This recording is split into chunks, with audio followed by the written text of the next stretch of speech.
കോഴിക്കോട്ടെ അത്തോളിയിൽ ജനവാസ കേന്ദ്രങ്ങളിൽ പുലിയിറങ്ങിയതായി സൂചന. പോലീസും വനംവകുപ്പ് ഉദ്യോഗസ്ഥരും പ്രദേശത്ത് പരിശോധന നടത്തി. ഞായറാഴ്ച രാത്രിയോടെയാണ് അത്തോളി ഹെൽത്ത് സെന്ററിന് സമീപം പുലിയെ കണ്ടത്. ഇവിടെ താമസിക്കുന്ന രമേശിന്റെ വീട്ടിന് സമീപമാണ് ദേഹത്ത് വലിയ പുള്ളികളുള്ള ജീവിയെ കണ്ടത്. ഞാൻ രാത്രി ഇവിടെ ഇരിക്കുക കൊലാവേ.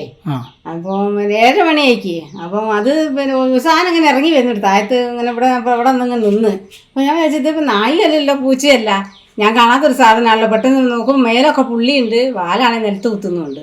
അപ്പോൾ എനിക്ക് തോന്നി ഇത് പുലിയാണല്ലോ എന്ന് പറഞ്ഞ് ഞാൻ ഭർത്താവിനെ കാത്തിരിക്കുകയാണ്. അപ്പോൾ തന്നെ ഞാൻ മൂപ്പരെ വിളിച്ച് പറഞ്ഞ് ഇങ്ങനെ സാധനം വന്നിട്ടുണ്ട്, നിങ്ങൾ വണ്ടിയും വരുമ്പോൾ ശ്രദ്ധിച്ചോളിയെന്ന്. അപ്പോൾ മൂപ്പര അമ്പലത്തിൽ പോയതാണേ. അപ്പോൾ അമ്പലത്തിൽ പോയി വരുമ്പോൾ മൂപ്പരപ്പടിക്ക് അവിടെ നിന്ന് എല്ലാവരോടും വിളിച്ച് പറഞ്ഞ് എല്ലാവരും അറിയുകയും ചെയ്യും. അവിടെ പോലീസുകാരുണ്ടായി, ഞങ്ങളെ മച്ചൂനെ ഓനെല്ലാവരോടും വിളിച്ച് അറിയിക്കുകയും ചെയ്തതാണ്. അപ്പം തന്നെ വിവരമറിഞ്ഞ അത്തോളി പോലീസ് സ്ഥലത്തെത്തി.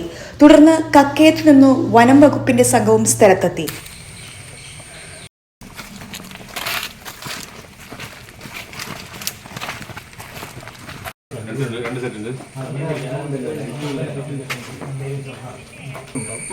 പുള്ളിയുണ്ട് നിറയെ, കറുപ്പ് പുള്ളി, മഞ്ഞേമേൽ കറുപ്പ് പുള്ളിയാണ്. നല്ലൊരു മീശയൊക്കെ ഉണ്ട്. അതൊക്കെ ശരിക്കാൻ കണ്ടിരിക്കുക നോക്കിയപ്പോൾ.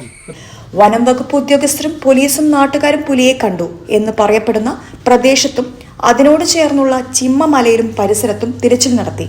പ്രദേശത്ത് കണ്ടെത്തിയ കാലടയാളം പുലിയുടേതല്ലെന്നാണ് പ്രാഥമിക പരിശോധനയിൽ ബോധ്യമായതെന്ന് റേഞ്ച് ഓഫീസർ CV വിജിത്ത് പറഞ്ഞു. ഇന്നലെ വന്ന റൂട്ട് എന്ന് പറയുന്നത് നമ്മളിപ്പോൾ നിൽക്കുന്ന റൂട്ടാണ്. ആ റൂട്ടിൽ പല സ്ഥലത്തും അങ്ങനെ ഒരു പുലിയുടേതായിട്ടുള്ളൊരു അടയാളങ്ങൾ കാണുന്നില്ല. ഇനിയിപ്പോൾ നമ്മൾ താമരശ്ശേരി RRT കൂടെ വരുന്നുണ്ട്. അവരെയും കൂടെ സഹായത്താൽ നമ്മൾ ഈ ആൾ ഒഴിഞ്ഞ പറമ്പുകളിലെല്ലാം ഒന്ന് പരിശോധിച്ച് നോക്കാം. പ്രദേശത്ത് വ്യാപക പരിശോധന നടത്താൻ തീരുമാനിച്ചതായി അധികൃതർ വ്യക്തമാക്കി. Kozhikode deputy range officer K Shajeev SF, OV Prajeesh, section forest ഓഫീസർമാരായ P Basheer, P Ganeshan, watcher KP Lipesh, rescue ജീവനക്കാരായ അബ്ദുൽ കരീം, ഷബീർ എന്നിവർ നേതൃത്വത്തിലാണ് പരിശോധന നടത്തിയത്. ACV news, Kozhikode.